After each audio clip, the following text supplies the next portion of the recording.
ये 150 यूनिटी मार्च है, 150 सरदार पटेल। और ये मन में हो सकता है कि भारतीय जनता पार्टी सरकार के साथ मिलकर या पूरा समाज सरकार के साथ मिलकर ये भारत का झंडा जो छोटे छोटे बच्चे लहरा रहे हैं वो क्यों लहरा रहे हैं, क्या ऐसा कारण हो गया कि लहराना पड़ रहा है। आज़ादी मिली और उस आज़ादी में सरदार पटेल की बड़ी भूमिका रही पूरे देश को एकजुट करने। 600 साढ़े 600 से ज़्यादा राजा रजवाड़े थे, उनकी अपनी सेना थी, उनका अपना कानून था, लेकिन सरदार पटेल एक ऐसे मजबूत गृह मंत्री थे जिन्होंने कि पूरे भारत को एक साथ एकत्रित किया। और आज हम लोग भारतीय होने के नाते गर्व कर पाए। लेकिन ये देश बहुत ही संक्रमण काल में जी रहा है। बार बार जिन चीज़ों को मैं कह रहा हूं, संथाल परगना, खासकर गोड्डा, कि आज़ादी के समय इस संथाल परगना में आदिवासी, यहाँ सुशील टुडू जी नज़र आ रहे थे और कई एक लोग हैं, प्रबोध सोरेन जी हैं, 45% आदिवासियों का पॉपुलेशन था। 45%। कोई भी देश में कानून बनता है, चाहे वो कांग्रेस बना रही हो, चाहे वो मोदी जी बना रहे हो, हमेशा कहते हैं कि आदिवासी का उत्थान होगा, शेड्यूल कास्ट का उत्थान होगा, गरीबों का उत्थान होगा। आज आदिवासी का पॉपुलेशन मुश्किल से 24-25%, मुश्किल से, अभी आज आने दीजिए, 26-27% था 2011 में, अब 14-15 साल बाद ये जनगणना हो रही है, मुश्किल से 24-25% होगा। 20% आदिवासी कहां गए और इस देश के हालात क्या हैं? आप मालदा चले जाइए, मुर्शिदाबाद चले जाइए, कटिहार चले जाइए, किशनगंज चले जाइए, अररिया चले जाइए, पूर्णिया चले जाइए, यहाँ पाकुड़ आ जाइए, साहबगंज आ जाइए, गोड्डा आ जाइए, जामताड़ा चले जाइए, दुमका चले जाइए। आज़ादी के आंदोलन को जिस आधार पर हमने आगे बढ़ाया, जिस आधार पर देश के टुकड़े टुकड़े हुए, भारत बना, पाकिस्तान बना, आज सभी बांग्लादेशियों ने हमारे भूभाग को, जल जंगल जमीन को कब्जा कर लिया है, खासकर संथाल परगना में ज्यादा। और इसीलिए हमारी जिम्मेवारी सबसे ज्यादा है। मैं अभी देवघर के कार्यक्रम में था, मैंने पूछा, चूंकि यहाँ छोटे छोटे बच्चे हैं, आप लोग महात्मा गांधी को पढ़े हो ना? किसको किसको महात्मा गांधी पता है? हाथ उठाओ। महात्मा गांधी की आत्मकथा पढ़ी है आपने? आप सबों को महात्मा गांधी की आत्मकथा पढ़नी चाहिए।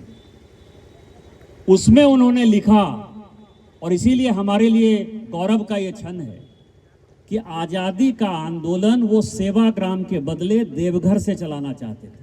महात्मा गांधी ने अपने आत्मकथा में लिखा है, कितना बड़ा गौरव का क्षण है, कि संथाल परगना से आजादी का आंदोलन चलाना चाहते थे।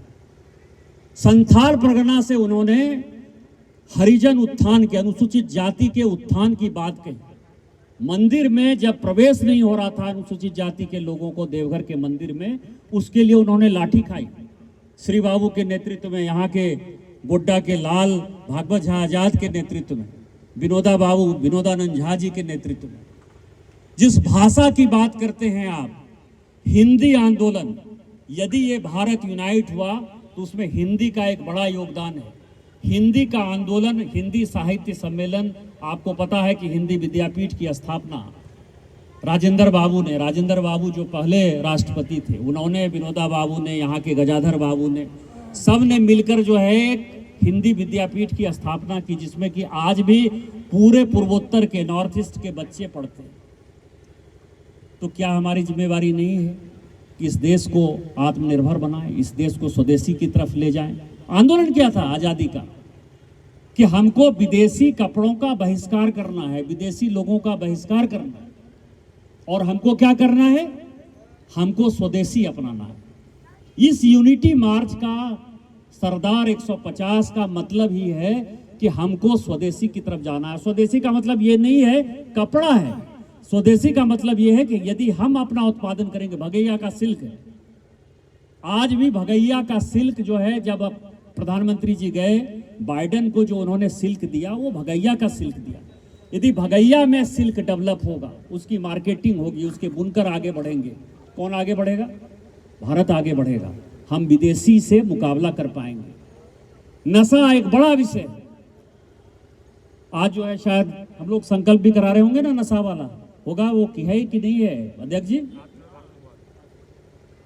नशा, आप ये समझिए कि नशे के कारण पूरा अमेरिका का जो सोरोस फाउंडेशन है, वो कोलंबिया को, मैक्सिको को, अभी नेपाल को, सभी युवाओं को वो नशे में इतना ग्रसित कर रहा है कि उसको अच्छा और खराब सोचने का वक्त ही नहीं है। ये नशा मुक्ति आंदोलन है, आत्मनिर्भर भारत है, स्वदेशी है, अच्छी पढ़ाई करें, अच्छे लोग बने। इस देश को जो है, जो आपने देखा कि कश्मीर में जो आज हालात हैं कि डॉक्टर पढ़ के, इंजीनियर पढ़कर, बड़े बड़े पढ़े हुए लोग आज देश को तोड़ना चाहते हैं। सारी विदेशी शक्तियां जो है एक साथ भारत को तोड़ देना चाहती हैं। इसी कारण से ये यूनिटी मार्च है कि हमारी जिम्मेवारी ज़्यादा है, युवाओं की जिम्मेवारी ज़्यादा है, संथाल परगना के लोगों की जिम्मेवारी ज़्यादा है, यहाँ बैठे हुए सभी लोगों की जिम्मेवारी ज़्यादा है कि जिस आज़ादी के आंदोलन में हमारे पूर्वजों ने बलिदान दिया, शहीद हुए, जिन्होंने अपनी परवाह नहीं की कि हमारे बच्चों का क्या होगा। यहाँ कितने स्वतंत्रता सेनानी है, अभी एक आध तो जिंदा ही हैं गोड्डा में, उनके परिवार को जो है आज भी आप समझिए कि सरकारी नौकरी नहीं है। लेकिन मैं सबों से मिला हूँ, किसी ने आज तक मुझे ये नहीं कहा कि मेरे बच्चे नौकरी नहीं करते, हमने आज़ादी के लिए आंदोलन दे दिया, अपना कुर्बानी दे दिया, हम जेल गए। इसीलिए इस गोड्डा और संथाल परगना के लोगों को एकत्रित होना है, एकजुट होना है। और ये केवल यात्रा नहीं है, ये यात्रा ये है कि हमको इस देश को एकता में पिरोना है। जो सरदार पटेल ने जो देश दिया है हमको, इस भारत को मोदी जी के नेतृत्व में जो ये भारत आगे बढ़ रहा है, दुनिया में जो हमारे पीछे सारी दुनिया लगी हुई है कि किस तरह से भारत को तोड़ें, उन सबों को परास्त करना है। और परास्त हम और आप मिलकर करेंगे। आप सभी आए, इन्हीं शब्दों के साथ जय हिंद, जय भारत।